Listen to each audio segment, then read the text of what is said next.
Good afternoon. Apologize for the delay. Wanted to make sure the governor of Texas was able to complete his briefing before we came out, and that you guys were able to pay attention for that. I'll keep it quick up here at the top so that we can get to your questions. The president and his Homeland Security team and the entire administration continue to focus on the lives and safety of those affected by Hurricane Harvey in Texas and Louisiana. Yesterday, at the direction of the President, the Vice President, Mrs. Pence, Labor Secretary Acosta, Transportation Secretary Chow, Energy Secretary Perry, VA Secretary Shulkin, and Acting Homeland Security Secretary Duke traveled to Texas to speak with people on the ground and assess the damage. Earlier today, the President signed a proclamation declaring this Sunday a national day of prayer for those affected by the hurricane. And just this afternoon, the President heard from the heads of the Salvation Army, American Red Cross, and Southern Baptist Disaster Relief on their efforts throughout the devastation of Hurricane Harvey. As Gail McGovern, President and CEO of the American Red Cross, said, the American people are bound and determined to bounce back, and these organizations, along with so many others, have been on the ground from the beginning, helping the people of Texas and Louisiana do just that. The President will be back in Texas tomorrow to visit with storm survivors and tell them personally that the federal government is here to help in any way that we can. The President is currently finalizing a supplemental request to support the needs of emergency responders at the federal, state, and local level, and we'll share more information on that later. The President has had calls with several foreign leaders who expressed their support for the American people during this difficult time. Just today, he spoke with the presidents of South Korea, Kazakhstan, and Colombia, and we'll have readouts coming on each of those calls later today. And I'd also like to take this opportunity to follow up on a question I was asked yesterday and announce that the President will host the Emir of Kuwait at the White House on September 7th and the President of Spain on September 26th. Finally, I'd like to reiterate the message that Tom Bossert, the President's Homeland Security Advisor, gave yesterday. In case there's anyone watching today that is in need of assistance, once you have access to a functioning computer, please go to www.disasterassistance.gov. And if you have access to a working phone, please call 1-800-621-3362. And with that, I'll take your questions. Sarah, you mentioned the supplemental. Does the President feel that it would be helpful to tie the supplemental to the vote on raising the debt ceiling? And do you have any details on the amount of the supplemental? There have been reports that it would be about $5.9 billion. Right now, those details are being finalized, and we'll have more information shortly, most likely by the end of today. What about the issue, though, of tying the vote to the debt ceiling? Again, those details are being finalized as we speak, and we should have something for you by the end of today. So what the President said that he would have a decision on DACA in the next couple of days. Can you talk a little bit about what are the factors driving that decision? What is he weighing right now? And also, does he think that the program as it is designed now, does he think it's illegal? I just spoke with the President, and we're in the process of finalizing that decision and those details, and we're actually going to make that announcement on Tuesday of next week. And the President's priorities on immigration are to create a system that encourages legal immigration and benefits our economy and American workers. The President's been very clear. He loves people, and he wants to make sure that this decision is done correctly, and so that's what he's doing now, is finalizing that part. Stephen. Can I ask a question that might help us understand what informs this decision? Does the President feel that young people who came to this country illegally, who came of age here, who have jobs here, who went to school here, are those people Americans or are they foreign nationals? Look, I'm not going to get into the back and forth while we're in the process of finalizing the details on this, but we're going to be working on that throughout the weekend and make that announcement on Tuesday. Sarah? John? How incumbent does this White House believe it is upon Congress to come up with a solution to the Dreamers?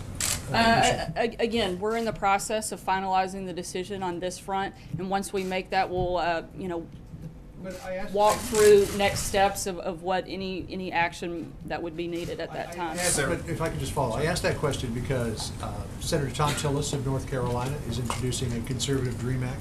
He's leading a group of conservatives in the Senate. Senator Jeff Flake says that it's important for Congress to do this. Paul Ryan, well, he said he doesn't agree that the president should end DACA as we know it, does think that there needs to be a legislative solution. Does the White House agree with what's being said from Capitol Hill? Again, I mean, I'll say it for a third or fourth time, and I'm sure I'll get another 5 or 6 more questions on this, and I'll get to say it another 5 or 6 more times. We're in the process of finalizing that decision and those details, and we'll announce that on Tuesday. Sarah, the president said, we love dreamers today, and in April he said the dreamers should rest easy. You know the president. Is it conceivable that he could end this program and send all these people out of the country after saying things like that?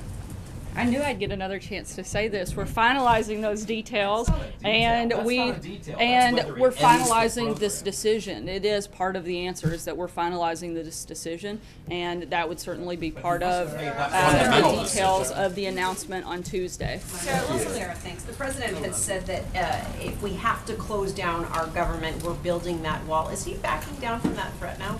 No, the president's still very much committed to building the wall. So there's a report out, though, in the Washington Post that basically says he's, you got a smile there on your face, that he's backing away Well, you know from how this. I feel about using other outlets as your source. Is it wrong, then?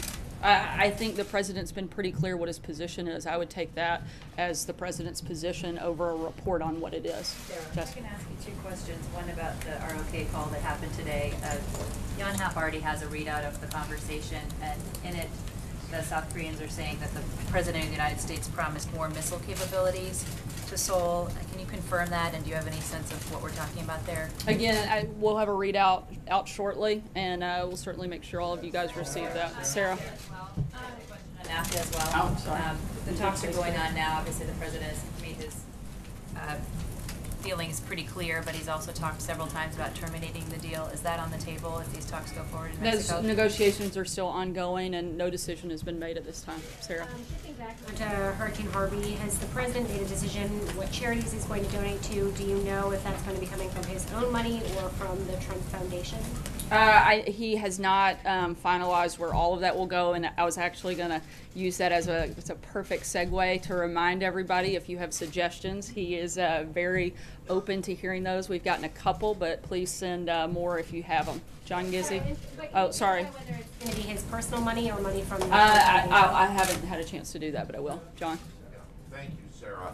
Yesterday, Sheriff Dave Clark of Milwaukee, Wisconsin, announced his resignation effective immediately. And this started a rush of speculation in the Badger State and in Washington that he would be appointed to a position at the Department of Homeland Security, possibly even the secretaryship, which is vacant now. Lady at DHS said he's not coming here to reporters. Is former Sheriff Clark under consideration for any position, particularly at the Department of Homeland Security? I'm not aware of any specific jobs that he's being considered for, but as always, we'll certainly make sure when we have a personal announcement, we let you know. Alex? A poll released by Fox News on Wednesday said that 56% of Americans think the president is tearing the country apart, and approval rating polls are usually in the 30s. How do these poll numbers affect how the president governs? I think a lot of these polls are the same polls that predicted that Donald Trump would never be the president, and he's sitting in the Oval Office as I stand here. So I don't have a lot of faith in a lot of these polls. I think if you look at what he's been doing this week, particularly in terms of focusing on unifying the nation, on Hurricane Harvey recovery, talking about tax reform, an issue that's got very wide bipartisan support. The numbers, frankly, that we are focused on and that this administration cares about aren't poll numbers, but we care about 94% of Americans who get assistance to file their taxes, that the majority of Americans thinks the tax code is unfair, and that 70% of individuals in 10 key states support broad-based tax reform. The numbers that we're focused on have to do with actual problems that Americans are facing. The numbers that we're focused on are the ones that actually impact day-to-day life for all Americans. That's what we're focused on. Certainly not silly polls that, frankly, weren't much use to us in the election, and certainly I don't think are now. Francesca? Thank you, Sarah. I want to switch to tax reform. We learned today that the president will be traveling to North Dakota next week. This week, he was in Missouri. Republicans hold 52 seats in the Senate. and the Democratic senators from those states are ones that the White House is targeting. If the White House got those votes, that would put you up to 54. Joe Donnelly and Joe Manchin are two other Democratic senators that the White House is looking to pick up. That would be 56. Where are the other 4 Democratic votes that the White House and the president think that they can get for tax reform? I would love to see all of them come on board. I can't imagine why anybody wouldn't want to support helping more Americans keep more of their hard-earned money. We want to simplify the tax filing process for individuals, encourage job creation, encourage job growth, provide tax relief for middle-class America, and encourage companies to bring back money to the United States and invest it. I don't know why any member of the Senate or the House wouldn't want to support those things, and hopefully they'll all come on board. So you don't have 4 other states that you might be traveling to, or 4 other names specifically? Not specifically. Again, I'm hoping that the senators from all 50 states get on board to help Americans and do what, frankly, Americans are demanding. I think you'd be hard-pressed to find somebody that doesn't support tax reform in this country, and those are the people that are the bosses of those individuals. Those are the people that elected those members to go there and help do the things that they are asking for, and tax reform is at the top of their list. Glenn? Sarah, my paper just published a story that Robert Mueller has obtained a copy of a letter drafted by President Trump and written in part by Stephen Miller and other aides around the time of the dismissal of FBI Director James Comey that enumerates a rationale for having him removed that focuses principally on the Russia investigation. A couple of quick questions. First of all, can you confirm the existence of that letter? Secondly, can that letter be made public? And thirdly, we report that Don McGahn thought it was inappropriate. Can you discuss whether or not you or the President believe that drafting such a letter was appropriate at that time? I'm not going to get into any of that. I think we covered a lot of those things very extensively during that time. As Ty Cobb said earlier today, to the extent the special prosecutor is interested in these matters, we will be fully transparent with his investigation. And frankly, I don't have anything to add beyond that. Can we get a copy of the letter? Again, we're going to work with the special prosecutor, as Ty said, and we'll work through that process. No. Thank you, Sarah. Sorry, no. Yeah, I'll go. Earlier this. Hey guys, one at a time. I'll come back to you after that. Earlier this week, the president tweeted that talking is not the answer in regards to the North Koreans. Today, the South Korean president's office says he and President Moon agreed to reaffirm that North Korea should be brought back for dialogue. So which is it on that as far as I think I was clear on this yesterday. The president's looking for an integrated process, and we're continuing to move forward on that. We take North Korea extremely seriously, and all options are on the table. That hasn't changed. Noah, sorry. Follow up to the NAFTA question.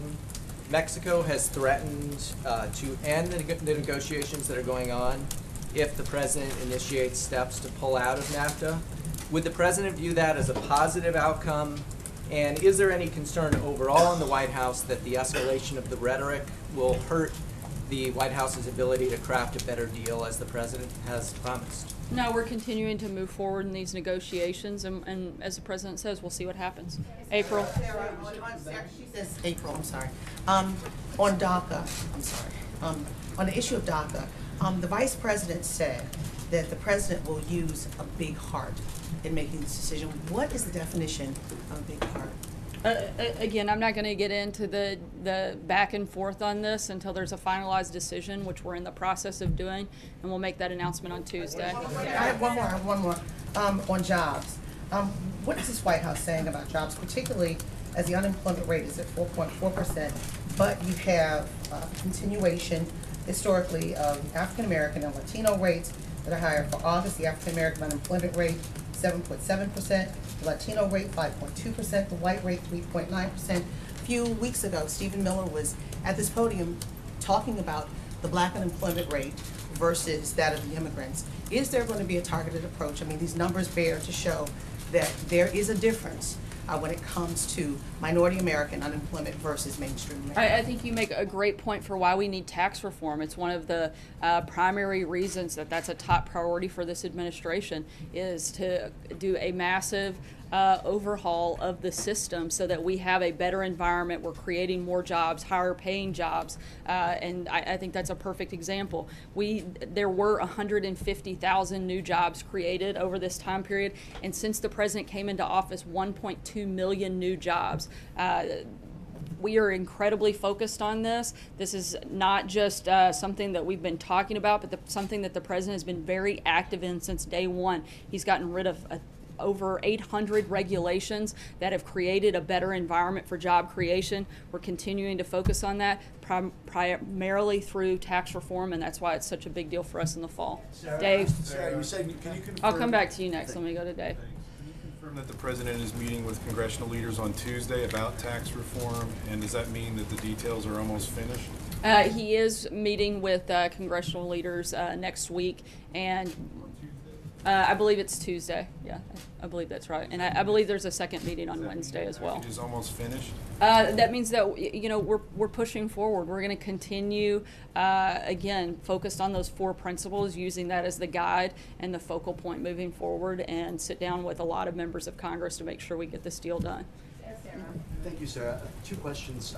The first one is on DACA. I know you're not ready to make an announcement yet, but these people, these dreamers, came out of the shadows and they provided their personal information to the government for work permits. If the president does end DACA, will that information be used to round up and deport any of these people? That's my first question. Well, I'll answer it the same way I've answered it 18 other times today. Those decisions are being finalized, and once they are, we will announce them on Tuesday. My second question is on infrastructure. Clearly, the devastation in Texas brings attention to problems with our infrastructure, and there's going to be a need for massive rebuilding. I know tax reform is the focus right now, but will there be a push for an infrastructure bill either after that or around the same time? And will that be coming from the White House, or will the administration be letting Congress take the lead on an infrastructure bill? Infrastructure is certainly something that's very important to the president, a priority for the administration. The timing of that hasn't been set forth yet, but it's certainly something that we're actively working on and looking at every day. As we like to say here, we can walk and chew gum at the same time, and we'll continue to push forward on how to best improve the infrastructure. Hurricane Harvey, the president was in Texas on Tuesday. He's going back tomorrow. I understand the exact schedule might not yet be set, but can you give us any kind of idea of what kinds of things he's going to be doing, and thematically what he's going to be doing this weekend that he didn't have a chance to do on Tuesday? Sure, he'll be able to go into Houston, which he was not able to do on Tuesday. That'll be the first stop of the day. He'll have the chance to meet extensively with quite a few storm survivors, as well as talk with some of the volunteers that are helping administer a lot of the support that these individuals have needed over the last week. And then from there, he'll go to Lake Charles, Louisiana, where he'll do a stop there as well, meeting with a lot of the volunteers and other storm survivors. Are there any events on Sunday, or is this all contained to Saturday? All on Saturday. Does he have any other weekend plans after that? We'll keep you posted on further guidance for the weekend. Callie? If I can ask 2 questions on that. Given the president's going to be obviously pretty busy on Saturday down in that region, you've said 19 times that he's going to be finalizing the decision in the next 3 days. Can you specifically explain what is going to change between now and Tuesday, given that we heard the president talk in the Oval Office about a decision coming this weekend? What specifically is he doing in these next 3 days that he hasn't done so far? Look, I think this is a pretty complicated process, as you all know, and we want to work through every bit of that, and that's what he's doing. He's making sure he takes the diligent time and effort and attention that this very important issue deserves. And given that it's so important, I just kind of want to personalize a little. There's a guy in Texas right now, Jesus Contreras. He's a paramedic. He's been working since the storm hit to help people in the community in and around Texas. He also happens to be a dreamer. What's the president's message to Jesus? I think it's the same message that he said many times before. This president is a president that loves people, and we are working on the best decision possible, and we will announce it on Tuesday. Charlie. New reports are detailing how under the Obama administration, the group Antifa was being watched, and their activities were declared as domestic terrorist violence.